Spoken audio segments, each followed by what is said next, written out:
Hey, y'all, it's me, Diamond Crystal, the gallivanting grandma, and I am coming to you today from the rooftop of one of the restaurants here in Antigua, Guatemala. And today is different because I am on my 2024 leg of my house sitting journey, and you guys know I'm a solo sitter, unless I'm with my babies, right? But this year I have decided to do a new thing. I encourage all of you to team up with someone so you could take advantage of some of the other sits that are out there, and I've done exactly that. I have teamed up with my sister girl, Wendy Kyles, and we are now the dynamic duo of house sitting. Hey chicklets, Wendy here. I am the second half of the duo with Diamond, and I did this initially because I want to be able to have someone else to do these sits with. I'm not very good on solo sits, but this is proving to be a very good thing for me. Been doing it now for just a few months on my own, but I can't complain. Salud. Cheers. Okay, so you guys might be wondering, why is it that you might want to team up? Well, first of all, solo travel gets to be a little bit solo-ish, right? You're doing everything by yourself. You don't have anybody to hold the bag. When you go to the airport, I'm not holding her bag. Baño, or whatever. So now this is like the perfect opportunity just to share the experience with someone that you know you can live with. That's the most important thing, wouldn't you say, Wendy? Paramount. It's paramount because I'm not for everybody and everybody's not for me. Exactly. And I'm okay with admitting that. But we pair fairly well. Yeah. And that's all that you can ask for. Exactly. You're gonna be with someone else that's not your partner or your spouse or something like that. Exactly. So this year we started out in Panama. Our first combined sit was in Boquete for a couple of weeks with two cats, and that was just glorious. It was a beautiful setting. We knew people there, which is an interesting part of the story. We're gonna tell you about that right now. All right, so yeah, we met some people that we knew, didn't we, Wendy? absolutely. We had already met a couple that I'm from Michigan, so there was a couple that we met that's from about 5 minutes away from where I live in Michigan, in Ecuador last year.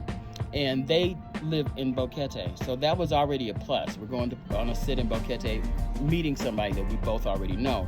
But when I got there was another guy there that was somebody I went to high school with. I mean, how small is the whoa. world? And he's lived in Boquete for 9 years. And he was a very gracious host. We had a nice time with him. He took us around. He took us to a couple of meals. And he was very helpful in just giving us the lay of the land. Absolutely. So you never know who you're going to meet wherever you go. It seems so far that everywhere I go, I meet somebody from Michigan. Everywhere I go, I meet somebody from Michigan specifically. One of the women that I saw on video last year lives in Boquete. I got to meet her, and ironically, she had been a pen pal with somebody from a neighboring city from where I live, from where I am in Michigan, for over, how long has it been now? It's over 25 years. It was 25 years before she met her, but it's been longer than 25 years because she's in her 60s, and she's been corresponding with this woman since she was 13. So long story short, you meet people everywhere.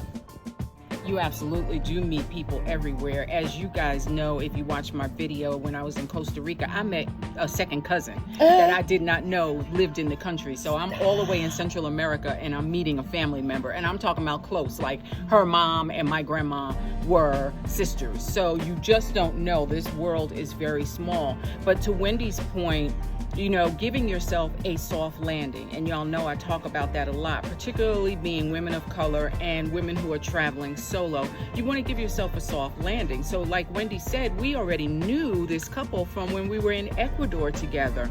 They decided that they were going to move back to Boquete, and graciously showed us around and met with the wonderful Joyce Barr, who has been in Panama for many years. I consider her a trailblazer down in that area. I got the opportunity to go out to Coronado Beach to ring in the new year with some other expat friends. So it was like bopping around from landing in Panama City to going out to the beach to hopping the plane out to David. to spend 2 weeks in Boquete. So it was just wonderful. And Very so that nice. was our first combined sit. And I will say, for those of you who may be wondering, I asked this hostess if it would be okay for Wendy to accompany me.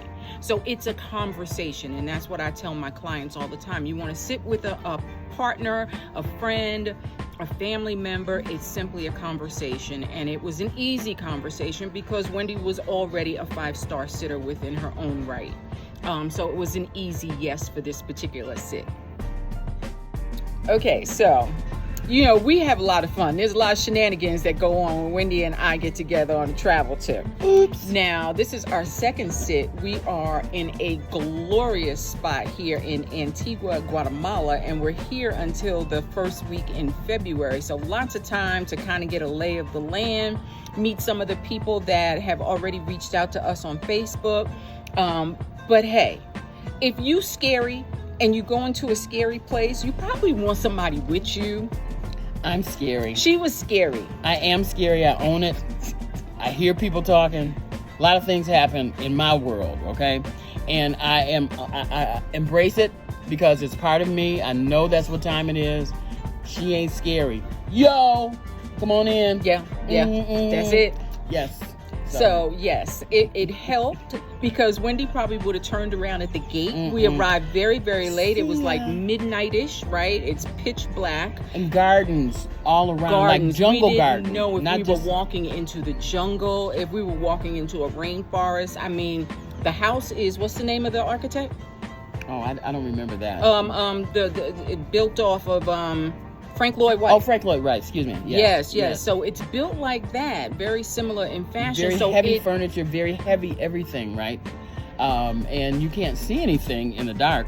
All that you see is a bunch of plants and a little teeny tiny sidewalk to go onto. They kept tiny walkway. curving into more dark.